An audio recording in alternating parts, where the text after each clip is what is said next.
खमंग, खुसखुशीत आणि कुरकुरीत अशा चकल्या कुणाकुणाला आवडतात जरूर एक लाईक करा। आज मी बनवणार आहे या फुटाणा डाळीच्या पिठाची आणि तांदळाच्या पिठाची खमंग अशी चकली। अगदी झटपट बनवून तयार होते।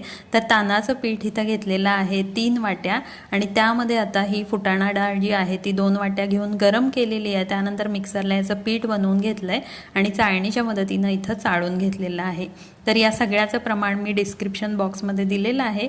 त्यामध्ये हे घरगुती मसाला तिखट, त्यामध्ये चवीनुसार मीठ, हळद, ओवा, पांढरे तीळ आणि थोडंसं हिंग घातलेलं आहे। यामध्ये हे 3 चमचे मोहन म्हणजेच गरम केलेलं तेल घालायचं आहे। तेल जर का चकलीच्या पिठात जास्त झालं तर मग चकल्या ज्या आहेत त्या तेलामध्ये तळताना पसरायला लागतात। त्यामुळे तेल जे आहे ते अगदी बेतानच घालायचं आहे। त्यानंतर चमच्यानं हे सगळं पीठ जे आहे ते या तेलामध्ये छान मिक्स करून घेतलेलं आहे। त्यानंतर यामध्ये गरम पाणी घालून हे चकलीचं पीठ जे आहे ते घट्टसर असं मी मळून घेणार आहे।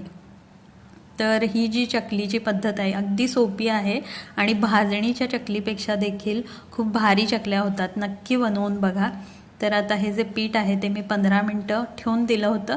त्यानंतर आता याच्या चकल्या बनवायला घेतलेल्या आहेत। थोडासा पाण्याचा हात लावून हे जे पीठ आहे ते परत एकदा असं मळून घेणार आहे आणि त्यानंतर मग याचा रोल करून चकलीच्या साच्यात घालून चकल्या ज्या आहेत त्या पेपरवरती पाडून घेणार आहे आणि गरमागरम तेलात त्या खमंग अशा तळून घेणार आहे।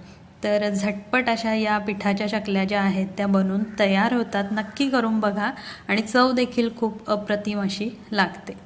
तर इथं चकल्या ज्या आहेत त्या आपल्या बनून तयार आहेत। आता तेल देखील गरम झालेलं आहे, त्यामध्ये आता या चकल्या सोडते आणि चकलीला जो वरती फेस यायला लागतो तो फेस जो आहे तो कमी झाला की चकल्या छान भाजलेल्या असतात त्या आपण काढून बाजूला ठेवून द्यायच्या आहेत। आणि इथं उरलेल्या पिठाची मी मोठी एकच चकली केली आणि या ठिकाणी माझ्या खमंग, खुसखुशीत आणि कुरकुरीत अशा चकल्या बनवून तयार आहेत। तर रेसिपी आवडली असेल तर जरूर एक लाईक करा। आपण भेटू नवीन व्हिडिओसोबत। तोपर्यंत मस्त खा आणि मजेत राहा।